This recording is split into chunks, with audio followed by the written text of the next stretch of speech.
I know I've featured this headstone a couple of times before in a few of my different videos over the past few weeks, but I keep on finding some interesting things about this headstone here. This headstone is actually an exact example of a Sears-Roebuck headstone that was offered through their catalog. So to go a little bit more into that entire topic, back in the turn of the 20th century, around that time, Sears-Roebuck had this brilliant idea of offering memorials and headstones through a catalog where they could order these headstones and have them sold at a fairly highly discounted price, upwards of 50% off of what you would normally get from, say, for example, dealing with normal funeral home directories and headstone and local headstone selling businesses. And it was through this catalog that they offered this exact example here.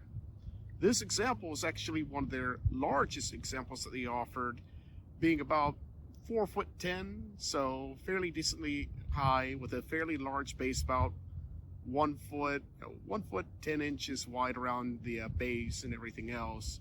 So it's a fairly large headstone. Now this headstone at the time, accounting for the number of letters on there and everything else, would have come to a cost of $50.85.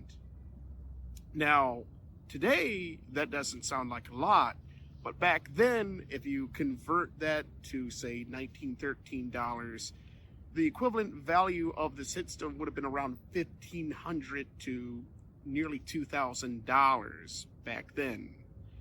And if this was sold by, say a local business that was selling headstones, this would have been closer to, in today's dollars, $3,000 to $4,000. So this was a fairly expensive headstone at the time, and you can kind of tell that there. It's fairly decently carved. There's a nice, decent carving in the front, and it is a fairly sizable chunk of marble, which, by the looks of it, appears to be Vermont Marble, which is one of the ones that they offered out of the two. The other one being Italian marble, which is a lot more pure in its color and texture.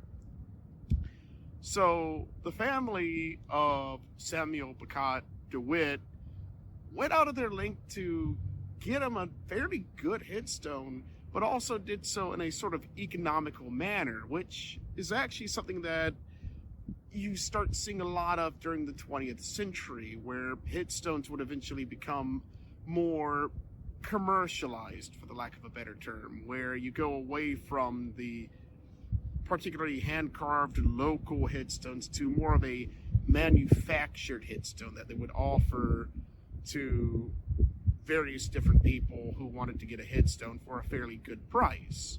And Sears-Roebuck, to an extent, pioneered this entire technique.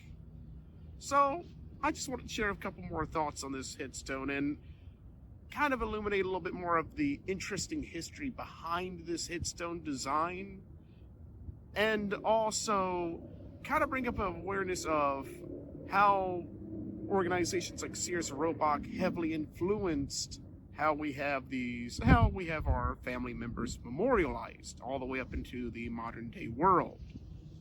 So I hope everyone has a wonderful day, and may God bless all of you.